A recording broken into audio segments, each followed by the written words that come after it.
டே ஒன்று நல்லா பண்ணியிருந்த மெக்ஷூனி இல்லை பிஷர்னு டே டூவில் கிளம்புறாங்க. டே டூவில் ஸ்டார்டிங் இம்பரோட பவுலிங் கிட்ட தாங்க முடியாமல் மெக்ஷூனி அவரோட கீழே கொடுத்துட்டு போயிட்டாரு. அடுத்து அந்த ஸ்டீவன் ஸ்மித் என்ன கிடைப்பான்னு பார்த்தா அவரோட 4 ஃபார்ம் கண்ணே ஆகுது. இன்னைக்கு இம்பரோட பவுலிங் தாங்க முடியாமல் அவுட் ஆகிட்டு போயிட்டாரு. ஒரு பக்கம் லபிஷன் நல்லா ஷார்ட் ப்ளே பண்ணி அவரோட 50 கம்ப்ளீட் பண்ணாரு. நிதிஷ்குமாரோட பவுலிங்ல லபிஷன் அவரோட விக்கெட்டை கொடுத்துட்டு போயிட்டாரு. லபிஷனோட விக்கெட் எடுத்தோன்னா கோலி அக்ரெசிவான ஒரு செலிப்ரேஷன் ஒன்று பண்ணுவாரு. மிச்சில் மார்க்ஸ்க்கு ஒரு எலிபிரிவி ஆகும். அது பேட்ல ஃபர்ஸ்ட் பட்டுருக்காரு. ஆனால் அம்பேர் அந்த பேட்ல பட்டுன்னு சொல்லிடுவாரு. டிராவிஷ் ஷெட் ஒரு பக்கம் நல்லா ப்ளே பண்ணி அவரோட 50 கம்ப்ளீட் பண்ணி ஆஸ்திரேலியாவை 11 ரன் லீடு கொண்டு போயிடுவாரு பிஃபோர் டீம் முன்னாடியே. டீக்கு அப்புறமா பவுலிங் சேஞ்சில் அஸ்வின் வந்தாரு.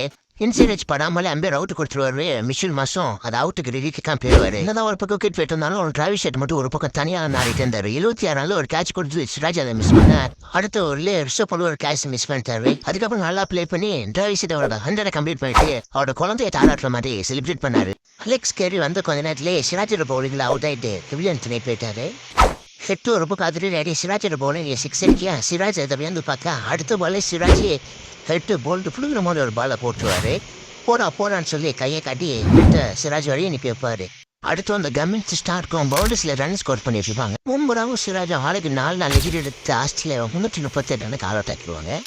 இந்தியாவுக்காக ஓப்பன் பண்ணி வந்த கேவல் ஜெய்சோ நல்லா ப்ளே பண்ணுவான்னு பார்த்தா கேவல் கொஞ்ச நேரத்தில் அவரோட விக்கெட் கொடுத்துட்டு போயிட்டாரு.